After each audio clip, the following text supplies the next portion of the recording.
Past exam papers are really good revision for everybody to use, and in this video I'm going to show you ways to upgrade your revision to make best use of them. If you want to have a look at other activities that are mentioned, they'll be in the description below. The first thing to do is find out how many are available and download them all.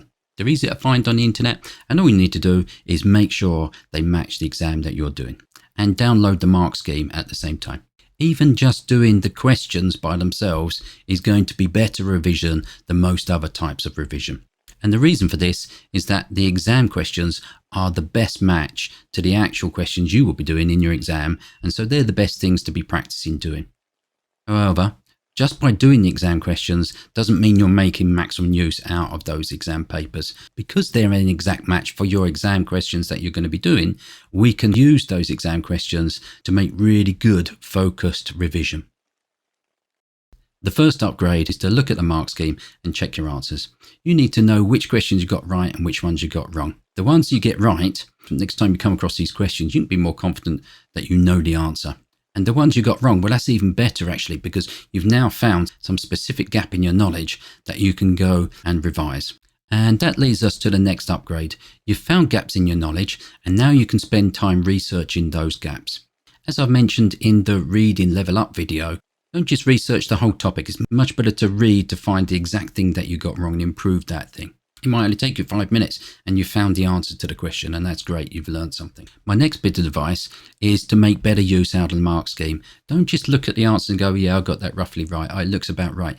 Try to really look closely at the mark scheme. Are there any phrases that they've put in bold or underlined?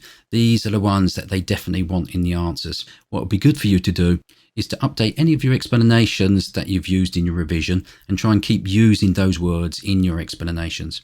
You'll find that whenever you look at a mark scheme, these are the same words that keep on appearing. Now, after you've been researching some of these gaps in your knowledge, what's going to happen is you're going to find some of these bits of information that are going to be really hard to remember. They're pretty tricky.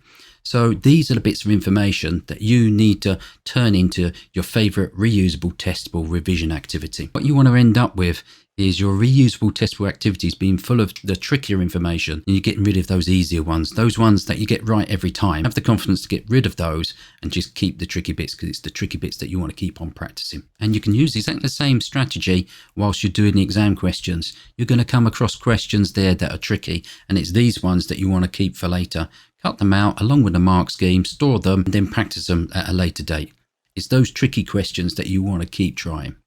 We've now got to the best ways to make full use out of exam questions. There aren't many people that know and use this method.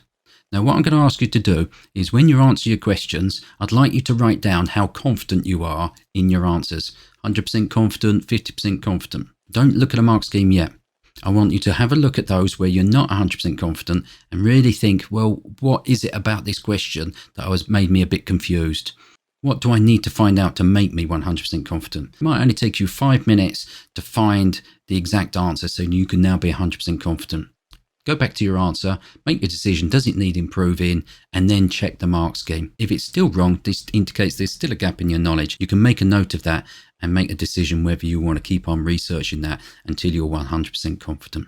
At the same time, you can make that decision whether you want to keep that question as one of your tricky questions to practice later. Now, you also need to be using this same method for any questions that you thought you were 100% sure of, but in actual fact you got wrong. Don't fall into the trap of just going, oh, it was a silly mistake, I won't make that mistake again. Try and focus on that. Find out exactly why did you make that mistake, and how can you ensure that you're not going to make that same mistake again.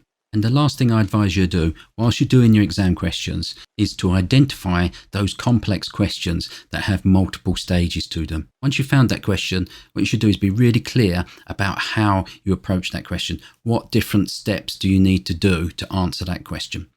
And then next time you come across that type of question, you'll quickly see, oh, I need to do this, this, and then this. Also, you'll find other questions that are very similar but have slightly different steps to them, and you'll start getting used to spotting those different steps.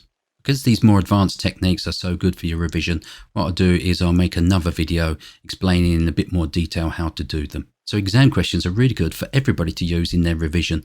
They're really good for finding gaps in your knowledge, and with practice you can turn them into really great revision. Make sure you get hold of all the exam papers that are available to you and practice these techniques so you can make maximum use out of them. Good luck with your revision.